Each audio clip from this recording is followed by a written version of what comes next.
All right, so got a request to do a few problems from section 1.1 between 25 and 34. So I picked three of them with intention. The first one we're going to look at is 25. We are supposed to find the limit graphically and then confirm the limit algebraically. So the first thing I'm going to do is take this function x minus 1 over x squared minus 1 and head over to Desmos and take a look at its graph at x equals 1 and see if I can figure out the limit that way. So x minus 1 over x squared minus 1. Let's go over to Desmos, and y equals x minus 1 over x squared minus 1. And then that was it, right? Yep. And then the limit as x approaches 1. So let's take a look. As x approaches 1.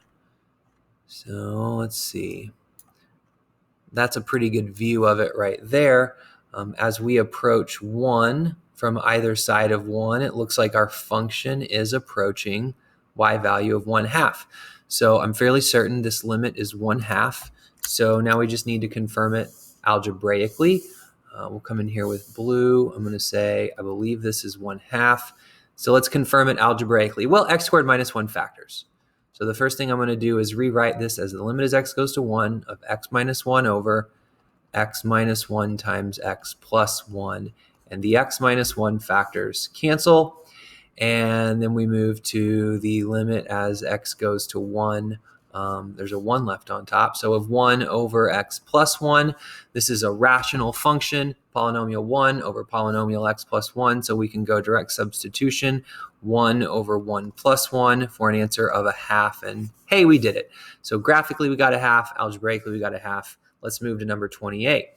So here's a function, limit as x goes to 0, 1 over 2 plus x minus 1/2 all over x. So let's go back to Desmos and give that a shot.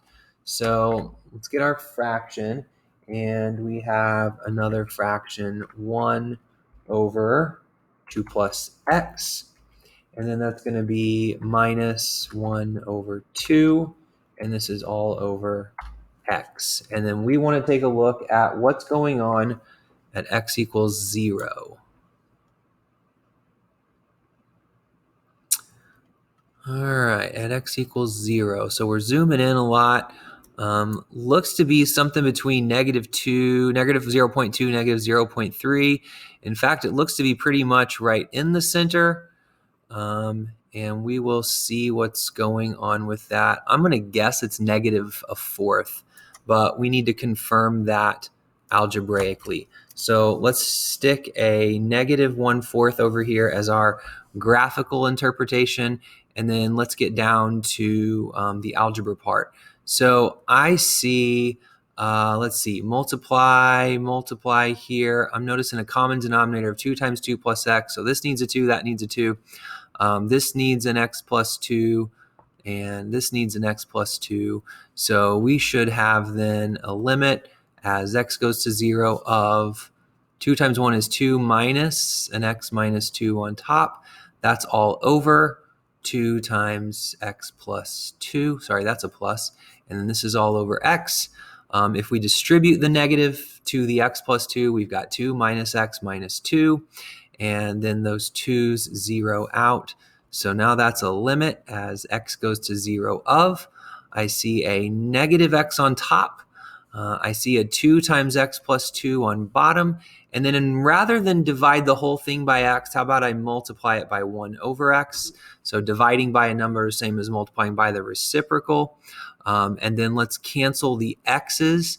And that's going to leave us a limit as x goes to 0 of -1 on top, 2 times x plus 2 on bottom. It's rational. We can go direct substitution.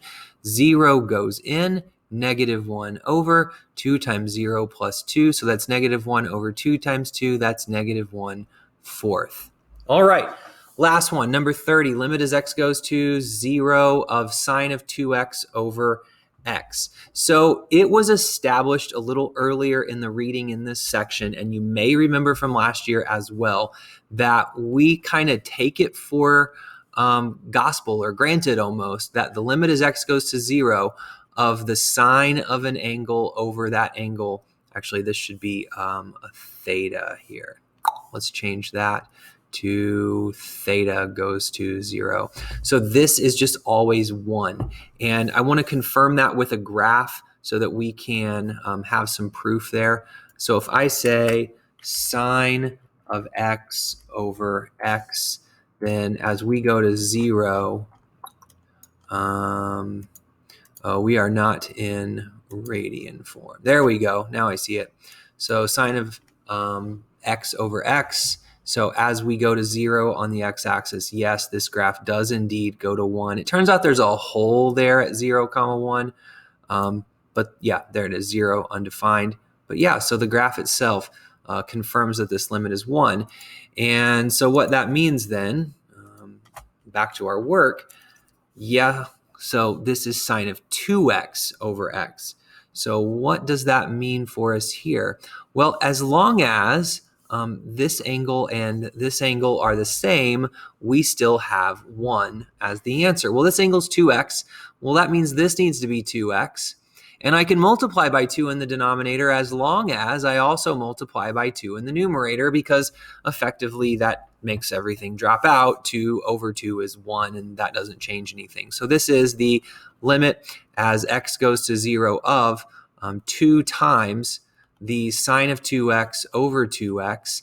And we know then by the product rule that we have this as the limit as x goes to 2, or x goes to 0 of 2 times the limit as x goes to 0 of the sine of 2x over 2x. So that's 2 times 1, and we have 2. So there we have it. Let's confirm it graphically before we end this video. So if I change this to the sine of 2x, then as x goes to 0, sure enough, we go to 2 on the y-axis. So hopefully that was a good one for everybody. I appreciate the request, and that is it.